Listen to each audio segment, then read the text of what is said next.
Take it. Hi, friends. Good evening. Am I audible? MDI?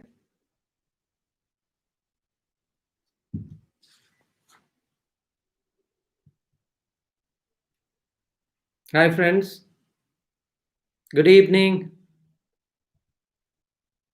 Hi, Abir.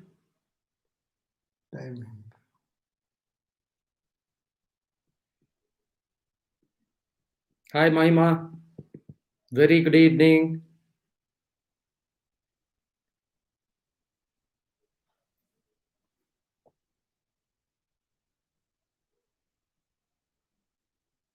Hi, Naman.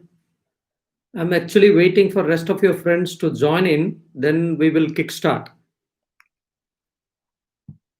Hi, John.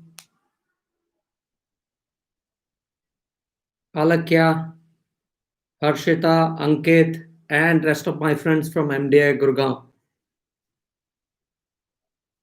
First of all, good evening and welcome back to YouTube live session.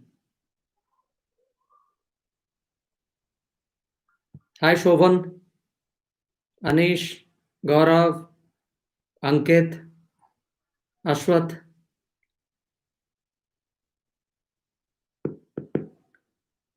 Hi, Anurag. I hope all of you are really doing well and giving a tough fight to COVID. I'm actually traveling. I'm in a tiny town in Odisha. So, sincere apologies for the poor network.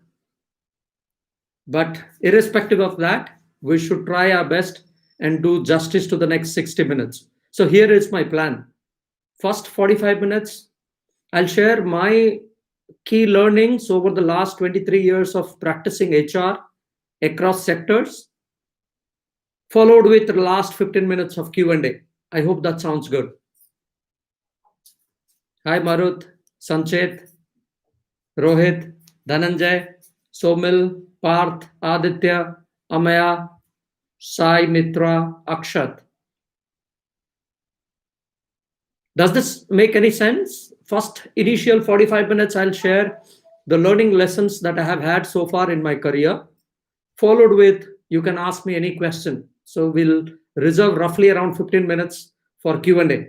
Feel free to ask me questions around any theme related to human resource management or anything that you believe Anil can address. Yeah. So welcome to Dr.HR session, Rishi. Okay. So as I said, first 45 minutes, we will talk about my life learning, specifically in corporates. Yeah, the lessons that I have learned.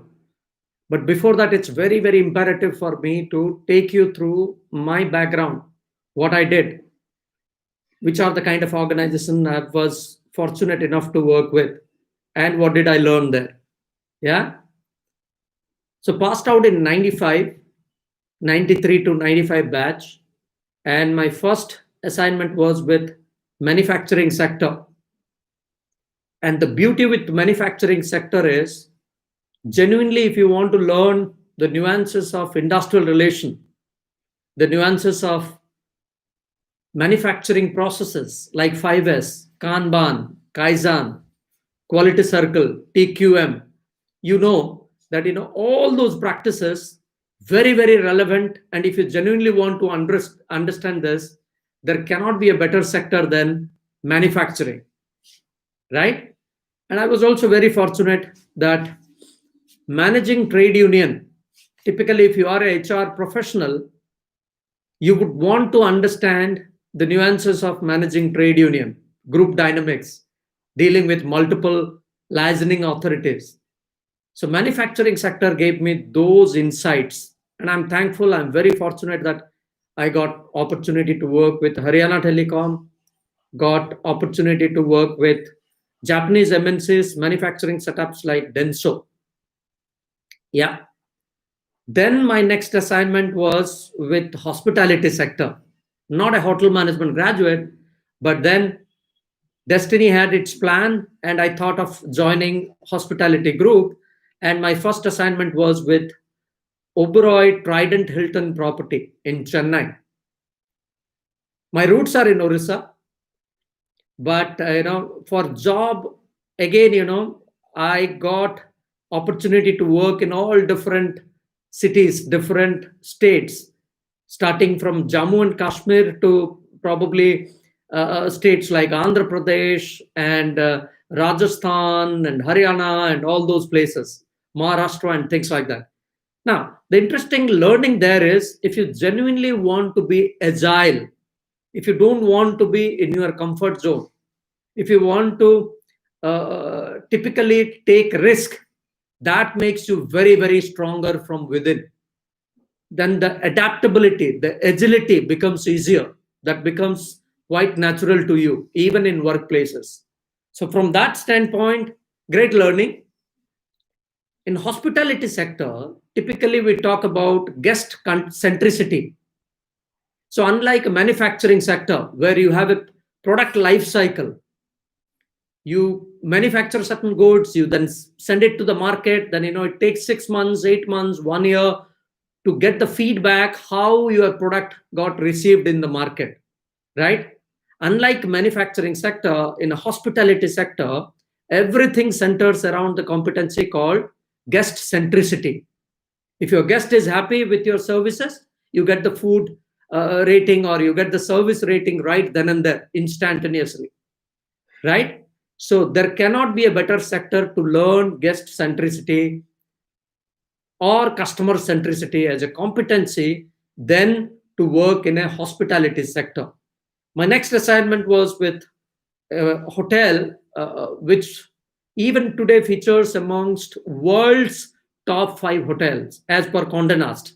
Now I'm talking about the Oberoi Raj Villas, which is in Jaipur, right? So brilliant example of learning guest centricity. So I would always be very, very thankful to the kind of assignment, the kind of bosses I got to work with and learn from them in terms of those competencies, which made me even strong HR professional today. Yeah. Then from hospitality, every young HR professional was dreaming to get back to IT services, because you talk about employee engagement, talk about performance management, all those aspects of human resource management were very, very mature in sectors like IT services. So I got an opportunity to join Patni Computers, which subsequently got acquired by iGate, and iGate got acquired by Capgemini. So all my friends who continued to work with Patni Computers are with Capgemini right now. Now, if you genuinely want to learn performance management, all the aspects of performance planning, reviewing performance, rewarding performance, then there cannot be a better sector than IT services, or the value of ensuring that all your colleagues are billable resources, right? You cannot afford to have a bench. So those concepts, if you genuinely want to learn, or employee engagement for that matter, there cannot be a better sector than IT services. So that was the biggest takeaway for me. After this IT services, my next assignment was with a company called uh, Tesco. And Tesco was in Bangalore, and that is into retail space. Now in India today, you talk about Amazon or Flipkart. Now everything is, you have those barcodes, and you can scan it and things gets delivered at your place. But I was also fortunate to operate out of Korea twice, in fact, from Seoul.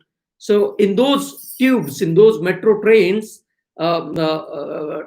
typically you would see those barcodes. If you want specific stuff to be delivered, then you can only scan it, and you can identify what time you want them to be delivered, and exactly that time it will be delivered at your place.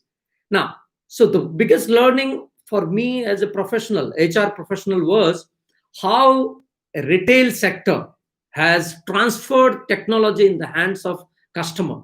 If you genuinely want to learn that, then hospitality, then this retail kind of a sector was a major sector for my learning.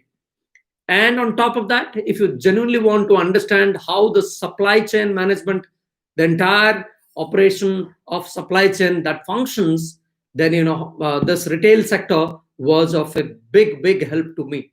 Of course, my job was to operate out of Bangalore. So what it also meant is it was called Tesco HSC, and there was an office in Bangalore, a place called Whitefield. So what we were doing is the entire outlets of Tesco globally, be it in any remote town or a city in the UK or in certain parts of US, all those shops were maintained. Their overall IT support was maintained basis the requirement and basis the kind of support we were extending from Bangalore Whitefield office. So from that standpoint, understanding of supply chain process, understanding of retail management process, and that time also understanding of the .com business, the e-commerce business, that was the biggest takeaway for me as an HR. Now, post that, I joined an Indian promoter-led public listed company called Just Dial. And in fact, that was my first CHRO assignment. And so if you want to understand stakeholder management, and the tricky piece is the stakeholders are the brothers, and three brothers, they are the stakeholders. And managing stakeholders, at times it is a little difficult, specifically when they have little divergent thought process. The priorities are not aligned properly. Yeah, from business standpoint, I'm not saying good, bad, ugly, but yeah, that was quite good. But then managing stakeholder was the biggest takeaway for me. And very proud of my association with companies like Just Dial, simply because of the fact that 13-14 plus years in its operation. Typically, if you talk about any information services company in India, then people would rely heavily on companies like Just Dial. And mind you, I'm only talking about the call services. Yeah, I'm not talking about from search to transact. The search business was a fantastic model.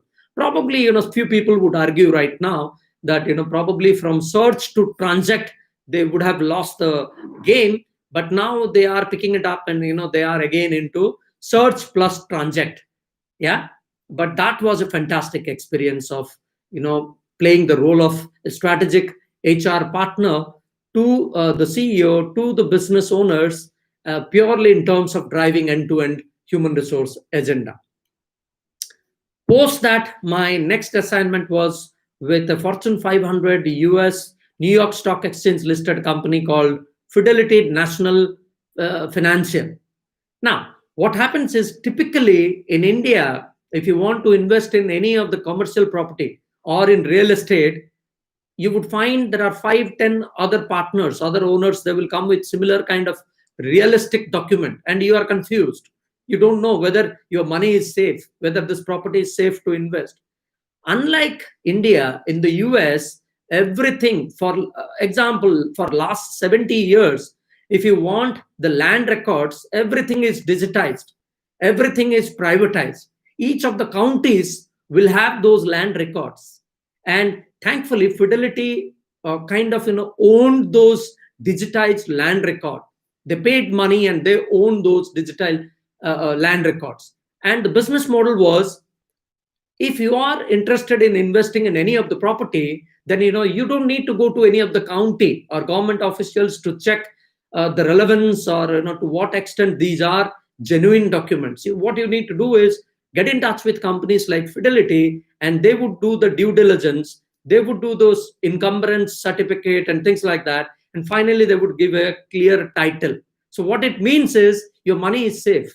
In case there are any legal litigation, then you don't need to pay money from your pocket. The entire expenses or the reimbursement of the entire investment that you have made will be paid in a stipulated time period by Fidelity. That is the kind of model. I think today states like Telangana, Andhra Pradesh, and up to an extent Karnataka, they are coming up with similar models, but I'm sure it will take decades before we get into a full-fledged state of digitized and privatized Privatized, I'm not very sure, but definitely the land records would be available in a digital format.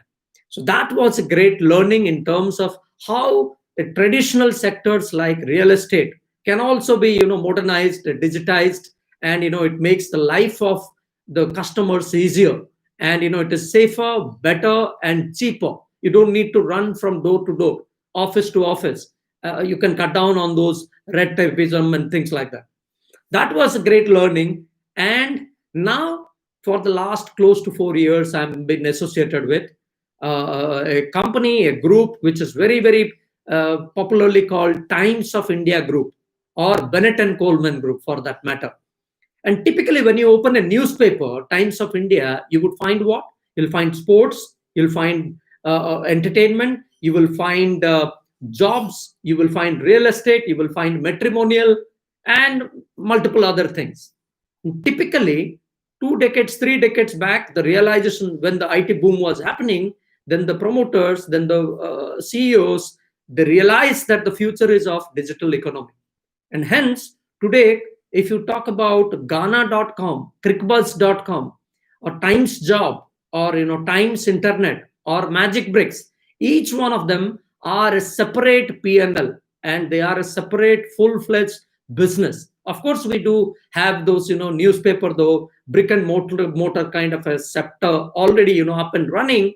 But each of this, individual business activities are a fully grown separate P&L, separate entities. And my role is, I manage this end to end, starting from talent acquisition piece to, organization development, to learning and development, everything that comes under people agenda, I handle this piece. Yeah. So that's precisely my role, what my role, and how and which sectors I have worked so far in my career. God has been kind. I have not repeated any of the sector. So 23 glorious years of practicing, learning, and working with beautiful people. That has been my background, friends. And the reason why I thought I will set up this preamble and I'll let you know this is the background is with a simple intent that all the experience that I'm going to share right now is not necessarily confined to any one sector. It's rather an amalgamation of all those sectors, all those companies that I've been fortunate enough to work with. So with that preamble, now let me take a pause there and start a parallel. For example, every organization, irrespective, this is industry agnostic, in the month of January, February, we do an activity which is very popularly called annual operating plan. So what happens in this annual operating plan? We determine, every organization, they decide what would be the company's diversification plan. Yeah. What kind of a hiring we need to have, from where we need to do those hiring, what kind of a digital strategy we are going to have, what would be our marketing strategy. Yeah. All of that gets decided in the beginning of the year, because the financial year would start from 1st of April. So just like any other organization, we were also done with that exercise. Quite excited. We were ready to join, ready to actually implement those plan from 1st of April. Then we got hit with something called this COVID-19 situation towards the third week of March, second or third week of March. Till that time, everything was honky-dory. Yeah. So everybody was, expecting that, we will go ahead and, next year will also be fine. Now, then what do you do? So we were also thinking that probably this would not impact. But then when it hits us, then you start thinking of primarily the three things. And this is again industry agnostic, friends. So all the organization, my learning, my observation has been broadly every organization has gone through three broad phases. Number one, what was there in the back of their mind is, how do we survive as an organization? Because when government announced lockdown measures, there were absolutely no economic activity. However, you have people, you have to take care of their payroll. You have vendors whose services already you have availed. They are waiting for the payment. And the situation where absolutely there is no business, but you have commitment to people, commitment to vendors, commitment to other stakeholders. So number one priority in the first quarter, precisely April, May, and June, was how do we survive? What an organization need to do to stay afloat. And of course, you are aware multiple organizations have had numerous ways of cutting down on the cost. Some organizations delayed their annual performance management process, the annual increments, the promotions. Some deferred the date of joining for new hires. Some said that there would be a graded pay cut. And as an organization, we also had to refer to some of those needs. And the intent there was, how do we stay afloat? And when it comes to staying afloat, when it is in the best interest of an organization, then you have to bite the bullet. Now, I want you to pay attention here. The biggest learning for a leader or any management professional is, if you go ahead and tell people why you are doing certain things, people would understand. Yeah. But my dear friends, what is very important is how you are doing this is very important. Yeah. What you are doing might not be very significant, and people would understand if proactively, if you go ahead and communicate and tell people that this is the unprecedented time we are going through, and just to stay afloat, these are the things we are going ahead. With all right intent, if you go ahead and announce those proactively, you will find support. But the two key learning that I have had as a HR practitioner is, number one, you cannot afford to demean the dignity of labor. Yeah. So treating people the way you would like to be treated is very, very important. And this is not the end of the crisis. We have had the Great Depression a decade back, around 2008. And today it is COVID-19. Tomorrow it would be something else. The true test of a character, of a leader, or for an organization is, to what extent and how do you deal with people-related issues. For example, organizations who did not compromise on corporate values. The two learnings are, you cannot afford to demean the dignity of labor. Number two is, do not compromise on the corporate values, which determines the organization culture. Typically, we say these values are the DNAs of an organization. So irrespective of the times that you go through, you cannot afford to compromise on the corporate values. And I'm sure you would have gone through plenty of talk by Ratan Tata and other people that short-term gain, you cannot compromise on long-term losses. Then people would not really value the value that you have as part of your organization culture. And hence, the two key learning that I want you to carry out is, number one, as a manager, as a leader, you cannot demean the dignity of labor. With all intent, right intent, and with utmost compassion, you need to deal with such issues. Any organization, any leader who has handled this situation with those kind of keeping those two mantras in the back of mind are successful companies, are the winners. That's how I look at it. Number two phase, first phase was about survival. Second one was after April, May, June, when there was partial lockdown lifted, July, August, September, we have seen certain economic activity happening all around us. And that is the time where, irrespective of, again, this is industry agnostic, every organization was focusing more around how do we recover back the lost ground. So when first phase was about staying relevant, staying afloat, staying or survival, second phase was all about how do we recover back the lost ground. And that is the phase I strongly believe any kind of adverse situation also brings in the best out of an individual or out of an organization. Couple of examples. Think of manufacturing sectors, hugely impacted. There was absolutely zero manufacturing activities or economic activity, but they did not stop. They innovated. They came up with creative ideas. Even car manufacturing companies whose core competence is manufacturing process of cars got into mask manufacturing. Idea was how we can stay afloat.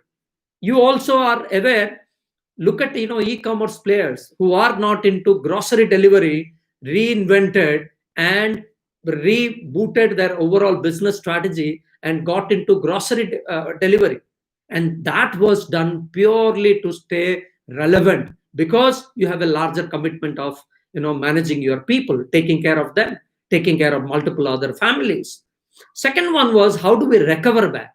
Yeah, and that is when these kind of a creative solutions. And why so typically there are few sectors who were severely impacted, and there were few sectors who flourished even during this unprecedented time. Think of sectors like manufacturing, hospitality, when absolutely there is zero footfall of foreign travelers or tourists. Aviation sector, hotels, restaurant, bars, all of them were severely impacted. On the contrary, look at online education tech companies. Yeah, look at healthcare sector. Look at YouTubers. There are plenty of YouTubers who got into this space, YouTubing space. And at 46, I also thought of getting into YouTubing, and the outcome is Dr.HR, the YouTube channel that I have right now. Now, the limited point, friends, I want to bring it to your notice is, any adverse situation is also a great opportunity for organizations and individuals to introspect, to reflect on your core competencies, reflect on the needs, and reorient, reboot your strategy, and move ahead. Third phase, friends, that we are going through. The first one I talked about is how do we survive. Second phase was about recover. Third one is how do we again get back to that excellence phase, pre-COVID era. Thankfully, there are certain sectors who are doing phenomenally well, and now the recovery has already happened. And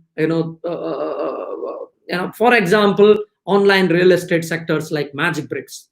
Yeah, in our sector, we have already crossed the pre-COVID era in terms of business. And the reason why I'm saying that is, when we are talking about multiple trends. I'll go back to that in a while, but this is one sector which is doing phenomenally well. Healthcare is another example. The education tech companies that I already spoke about is one more interesting sector who are doing well. Now, friends, the second takeaway that I want you guys to carry out of the session is the realization: any organization who had a healthy cash reserve, and organizations who were playing the game of valuation, that bubble has already burst.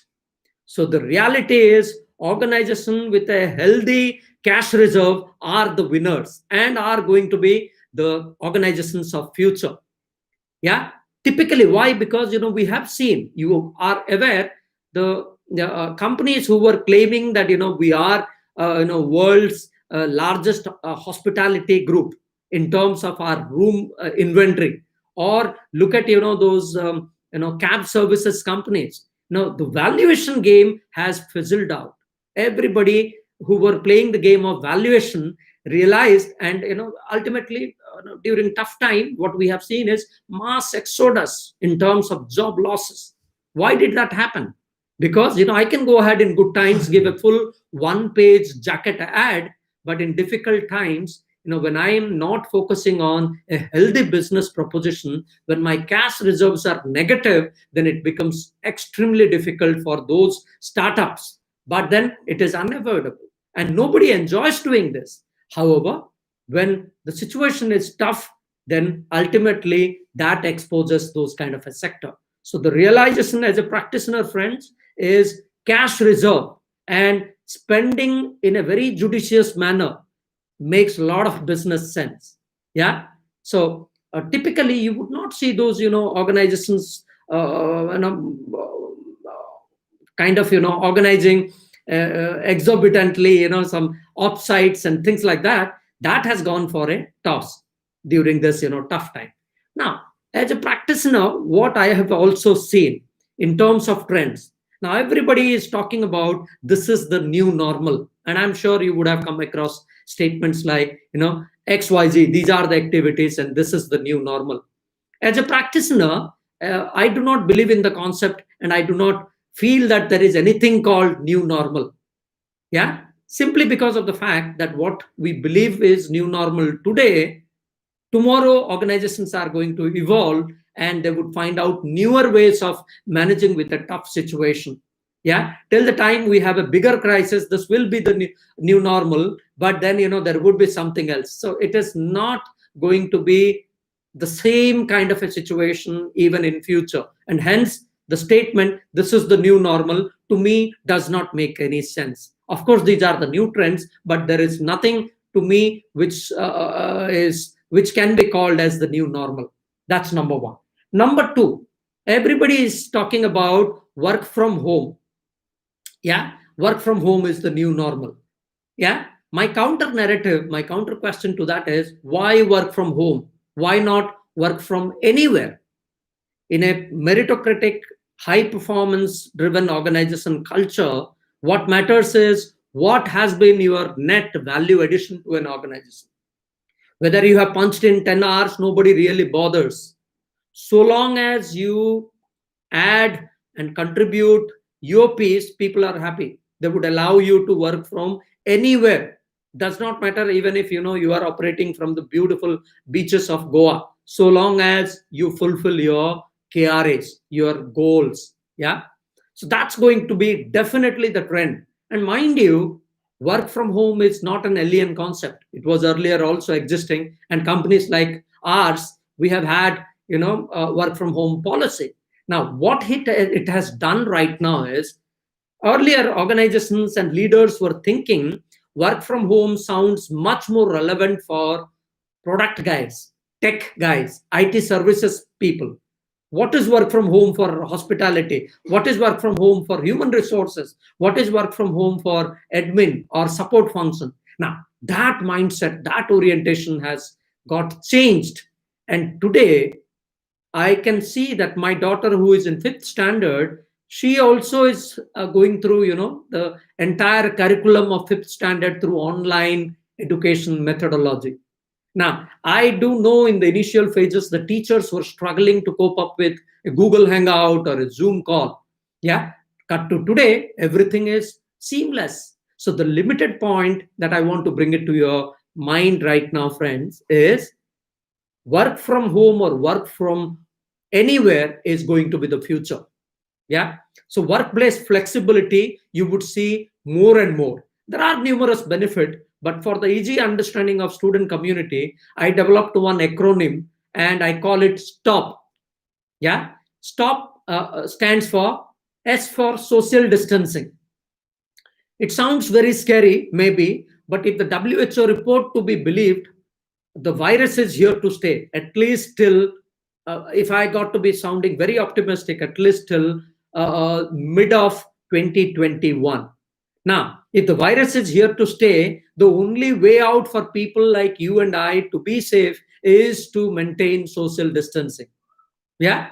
And work from home, my dear friends, allows us to ensure that this social distancing is maintained, and hence I believe this is a win-win proposition for both the corporates as well as for the individual, and hence this is going to gain even further momentum. Work from home or work from anywhere.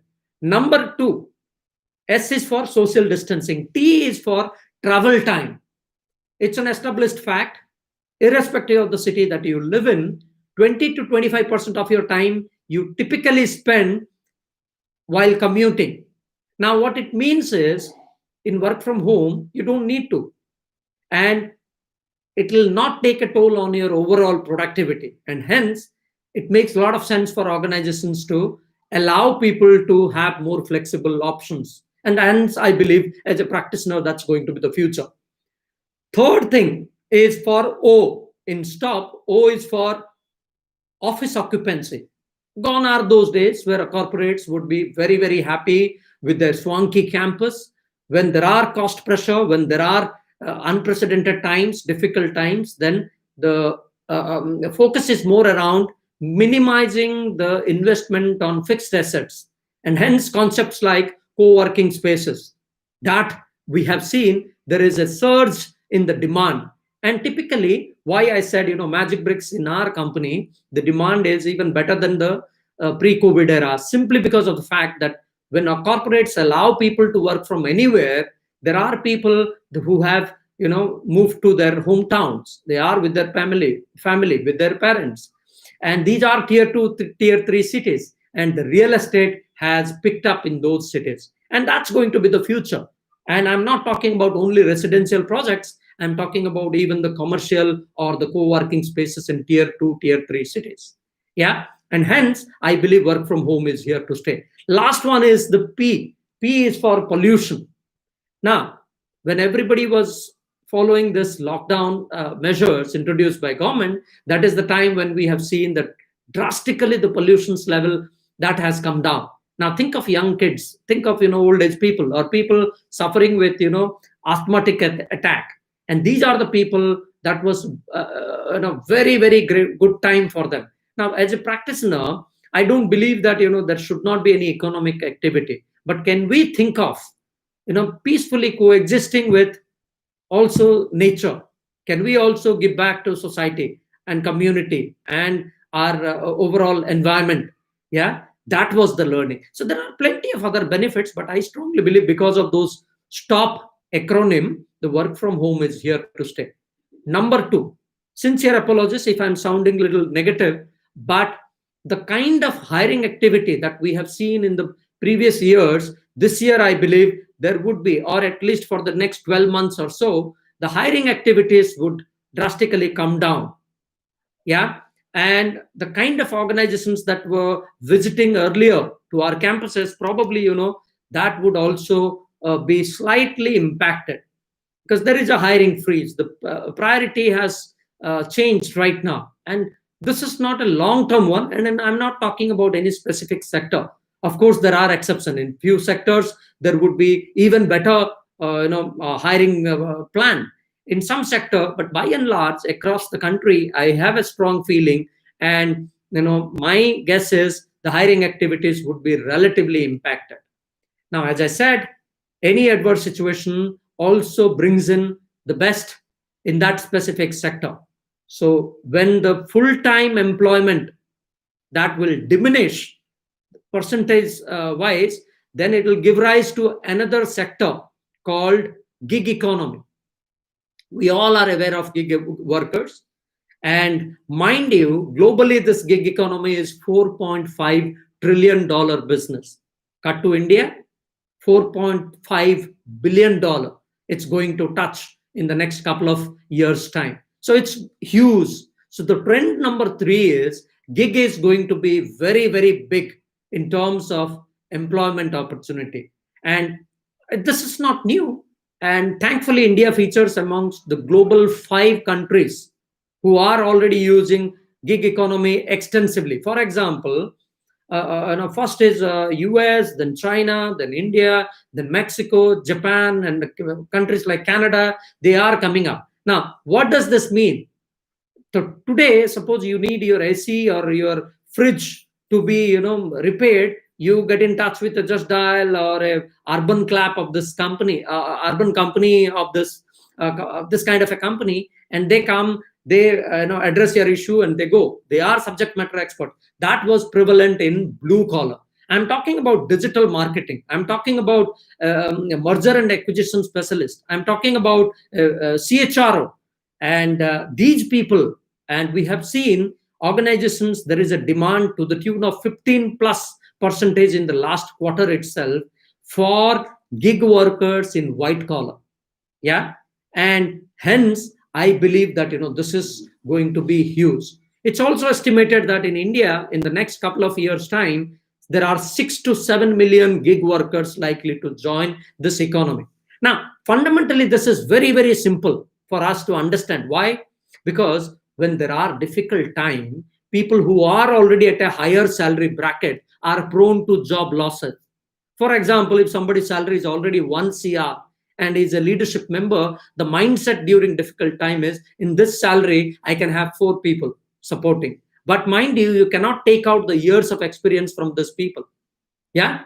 And hence the trend is these people are available in the market, and there is a stiff competition in the job market in terms of employment during tough time, and hence it will have a ripple effect on the overall employment rate employment ratio and the challenges thereon. But these people are available and they say that I'm not married to any one company.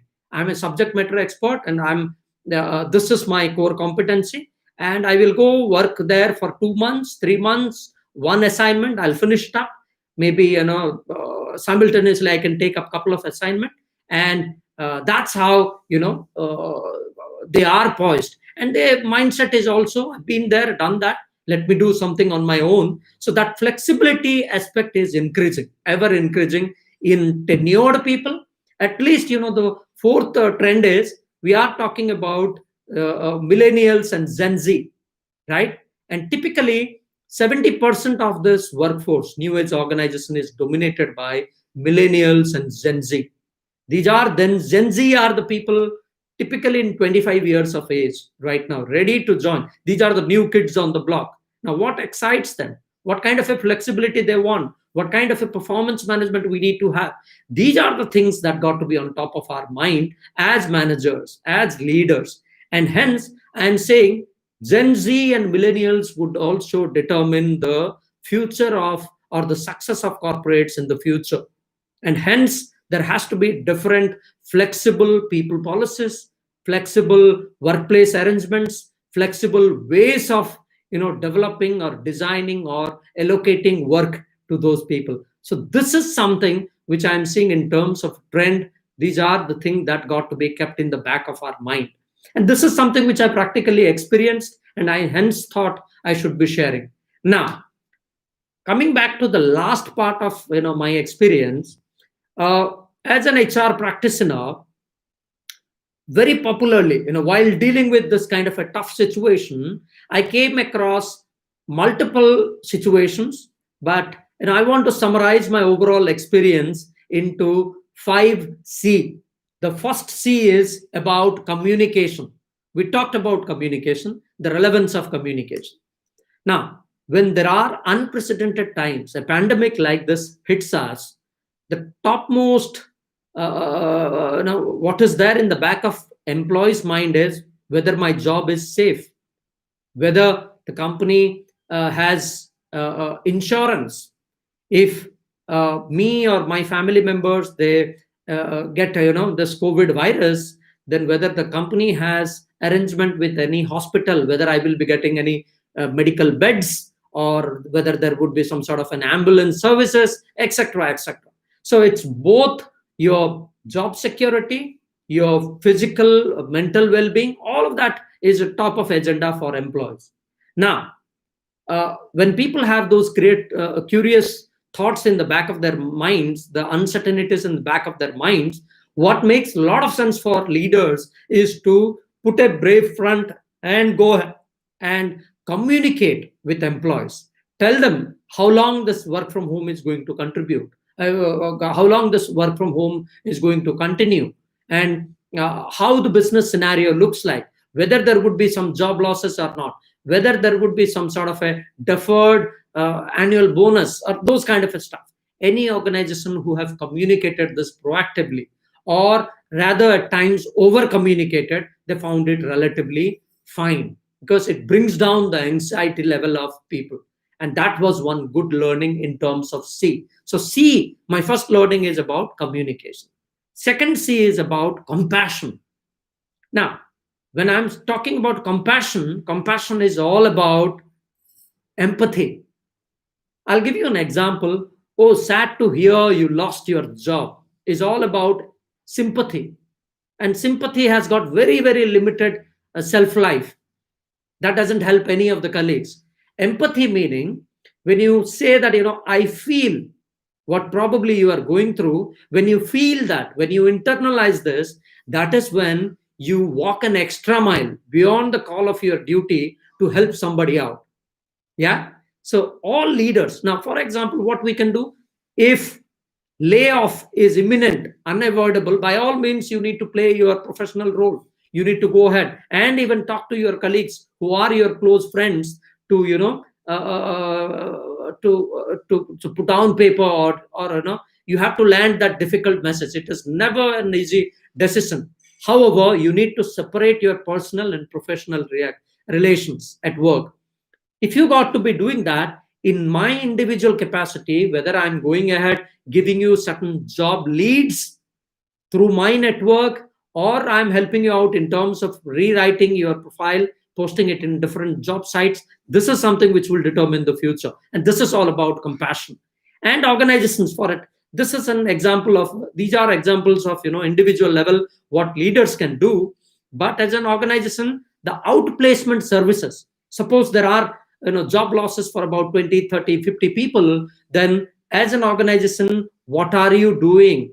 Typically that is the time companies like ours, my recruitment team, relatively there were very few recruitment activity happening, but those 11-member team, we thought that we can help them out in terms of preparing their profile, posting it on job sites, getting in touch with other HR professionals in our network, and finding it out who all are hiring, and helping these people in pushing their profiles there.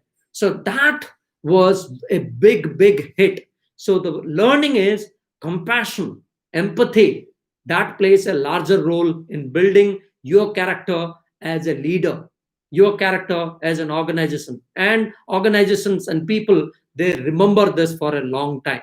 So in terms of institution building, I have seen the relevance aspects like compassion can bring in, and hence very important, and that should be the core value in all the practitioners. Got to be compassionate. Yeah. So communication, compassion, these are 2C. Third C is all about catharsis. CATHARASIS. Not a new concept. It was originated during Aristotle time. What it says is suppressing your thought processes, your anxiety, your angst is not good for mental health. So what it means is allowing people to vent out their anger is good for mental health. Now, are you sensitive enough as a company? To what extent you allow your managers when you manage those layoffs, yeah, when you manage those retrenchment related activities, then of course people would go through plenty of emotional stuff, and some people are likely to break down. Some people would give some hard comments, but you need to understand the situation, you need to hear them out. So giving them a patient hearing is the least that you can do as a professional. And allowing your managers to have the competency of hearing them out without being judgmental or without sounding defensive is also a trick. And that is also something which we had to do for some of the people. Yeah. Allowing people not defending why an organization is doing certain stuff.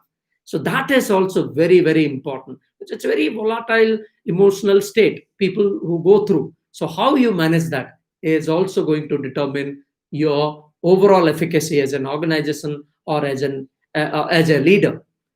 Fourth C is about concern. Yeah, the concern about individuals, a job, about the well-being. We already talked about it.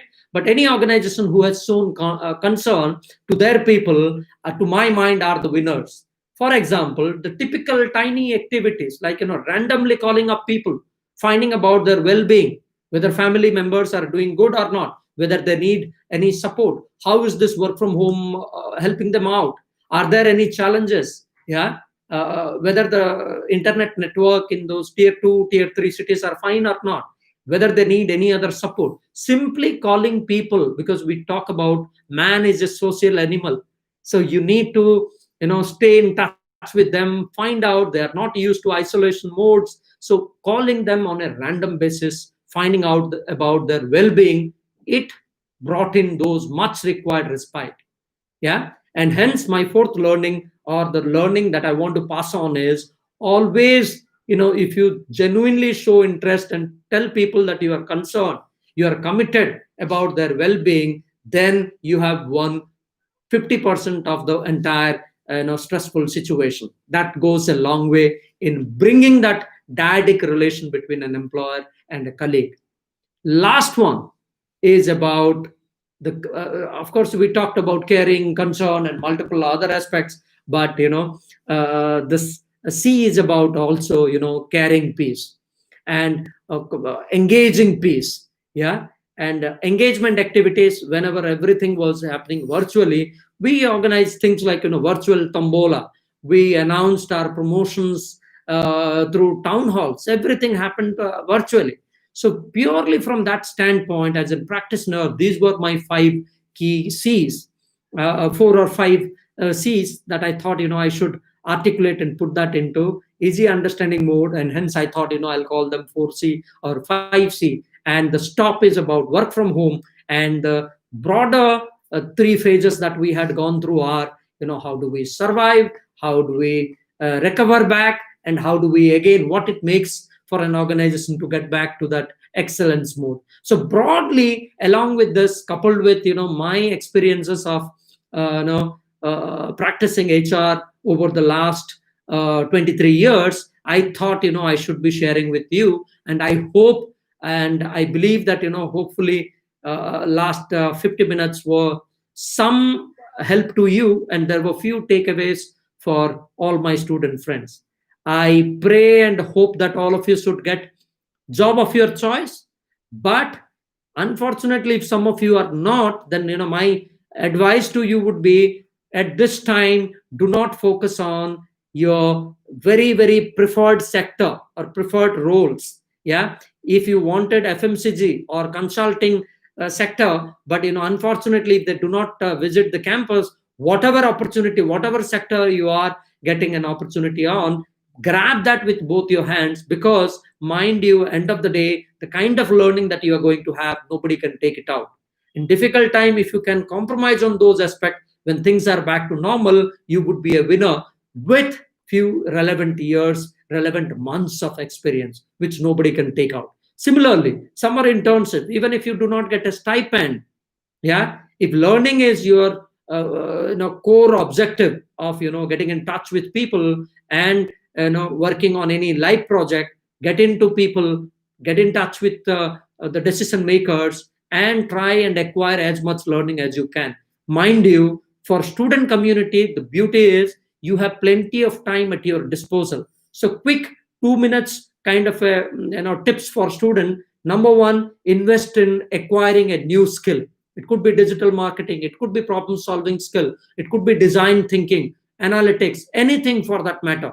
Yeah, because end of the day, why should you are competing, Apurva, Yogesh, Nikhil, Varun, Prachi, you remember that you are in a digitized, when we talk about industrial revolution 4.0, your competition is not only confined to all the people who would pass out from India this year, but from China, Japan, Malaysia, UK, US, Australia. Now, why would anybody hire you? These are tough questions you need to ask yourself. Why would anybody hire you? What is your unique value proposition? Yeah, so you need to create that personal branding, the visibility for yourself. Yeah, and once you create that branding for yourself, then you reach out to people, then there would be plenty of takers. So create that thing. If you are good at writing, then create a white paper, publish it. You are good at video making, then or app development. World is full of problem, try and address that through app creation, and create a visibility for you. That would help you out in long run. Yeah, so these are my limited inputs at this stage, friends. It's already 53 minutes, but quickly we will get into five on first come first serve basis, five questions. So feel free, it's time for you to ask me questions. I'll try and address those. Sincere apologies again if there were any issues with regard to bandwidth, but hopefully the last 50 minutes, 55 minutes made some sense to you, and there were few takeaways. Let me know how was this last 55 minutes, followed with your questions. I'll try my best to answer your question. Over to you.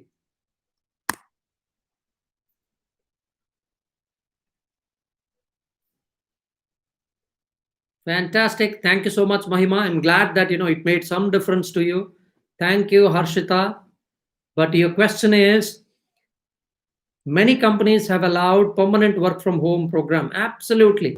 What implications do you see this will have, especially on the real estate business in the future? For real estate business, this is great. whether it is co-working space, whether it is the surge in the demand in tier 2 and tier 3 cities. There is always good news for real estate. For the real challenge for people like me who are in HR or who are corporate leaders would be, the infrastructure scenario in tier 2, tier 3 cities is not great. I'm traveling. I'm in a small town in Odisha. So I know the kind of challenges that I had to go through when we have scheduled this YouTube session some time back. This was not on the cards, but I do understand the kind of challenges probably people are going through with regard to their infrastructure related issue. Hopefully the 5G would be a reality soon, and these are the infrastructure related challenges in the future that organizations, corporates, or as a nation we need to address. Number one. Number two, work from home does not mean that I expect or managers expecting that you would be available 24/7. I need to respect your privacy. It's absolutely fine during working hours if you dialed as a manager and I did not pick up your call. I do have a family, right? And probably I'm taking lunch with them. So we got to sensitize managers about work from home and giving them that privacy, which is very, very important right now. Third thing, which I'm sure you are aware, the kind of stress related challenges we have seen. Initially, people were saying that, it's fun, I don't need to go to work. But over a period of time, when you are confined to your, laptops, your notepads, your mobile phones, yeah, and 8 hours, 10 hours is no joke, no fun. Yeah, there has to be some activity to break that monotony. But these are the real life examples. And flexible, how, and the bigger challenge for HR professionals, for CHROs, is how do you make sure that the experience is seamless irrespective of which location you are operating from? How do I give the same employee experience? Because everybody is spread across different cities. So these are the real challenges that we are grappling with. And for real estate, it's good news, because there is a demand, and there are multiple articles available in the public domain. If you go through that, you would understand what are the triggers. And thankfully, Government of India recently in the second phase also has announced few reforms in real estate, and that should further boost this overall demand in online real estate sector. I hope I have answered your question, Harshita. Jaydeep is asking, good evening. This is, okay, question is, post-COVID era, how is Magic Brick planning to navigate the, real estate prices, especially big markets like Mumbai? Okay, so Jaydeep, the beauty is we are not into any construction activity. We are an aggregator. We bring in potential buyers and sellers onto our platform. Our revenue model is one through builder, one through broker community. Yeah, when there is a demand, then probably both of them, they help us out. And there are plenty of intermittent activity like a movers and packers, like a vastu, like a home loan, like a PG or commercial property, intermittent activity. So each one of them has got tremendous monetization opportunity. So typically, I do not see online real estate sector getting hugely, or organizations like Magic Bricks getting any impact with regard to business. Even today, 95%, will not be an exaggeration if I say 95% of us, we are operating from home, barring very, very few people in the sales function. Rest everybody is operating from home. And even during this time, we are doing business-wise, we are doing relatively well. And thankfully, we are 13 plus old organization in this business. And a year and a half back, we broke even. So it's a profit-making company right now, self-sufficient company. And from that standpoint, even it makes our life even better. That's my limited and dirty answer at this stage. I hope that made some sense to you, Jaydeep. Moving on to Dhananjay. Thank you. I'm glad that, Dhananjay, you like the session. Shared office space growing instead of tech park. Absolutely, Dhananjay. The future I also see is flexibility. If you live in, let's say, Whitefield area, Bangalore, then you don't need to go to Manyata Tech Park office. You don't need to go to MG Road office. Maybe you can operate still from, you don't have internet bandwidth, you are a bachelor, then typically you don't have those facilities, so straight away get into a nearby co-working space, operate from there. So the concept that is emerging right now, which we are also supporting hugely, is you have a pass to enter any of those co-working spaces with a common check-in method. So whether it is any kind of a thing basis the locality that you are living in, you can check in, you can avail those facility. If you do not have those infrastructure facility, you do not have a dedicated office space in your respective PGs or your respective places, you can get into those places. You don't need to commute and travel. I believe those kind of flexibilities are likely to have even more prominence in the future. Abir, great session. Thank you, Abir. Wanted to ask, how do we decide if we would be a good culture fit with particular company? Brilliant. You don't need to change your DNA. You don't need to change your values, but try and find out where there is synergy with regard to the culture, what an organization expects, and what you have to offer as an individual, as a professional, right? And for an organization, we have plenty of tools, starting from the hiring till employee exit. There are numerous psychometrics. You talk about 16 PF, 16 personality factor, or you talk about FIROB, you talk about Enneagram, you talk about disc profiling. There are numerous ways of finding it out, what is your core or dominating style of working. And we do carry out those kind of an assessment to ascertain the culture fitment of a candidate. And the more senior you are, the more relevant are going to be those exercises. At a CEO level, at a CXO level, when we hire people, or a leadership level, one level down, when we hire people, the importance given to such culture fitment aspect is even better than the technical know-how aspect. Yeah, because if you have 10 plus years of experience, it's foolish on my part to doubt or question your overall understanding or experience of doing certain stuff in your trade. Hence, what we focus more on is the culture fitment aspect. Yeah, you might be a great pedigree guy with relevant years of experience. It's easy for people, for organizations to hire somebody from Silicon Valley, but by paying them certain stuff or ESOPs and those kind of a benefit, but they would not stick to your company if you do not have an ecosystem to really promote them to give their best. Yeah, and hence in that scheme of thing, what is very important and significant is your culture fitment piece. Yeah, and we do that as a company for performance management, for reward recognition, for taking promotion related decisions, for hiring, numerous other things, even for understanding the training and development needs. Yeah. Bhumika has asked a question. Many sectors are looking to create opportunities in the market. As a future leader, how would we approach this, and what changes we need to make to be more open towards changing environment? Now, as I said, Bhumika, interesting question. I'm glad you asked me this, but I have already tried and addressed this by giving you a few tips that you need to understand your core service offering. What is that you are good at?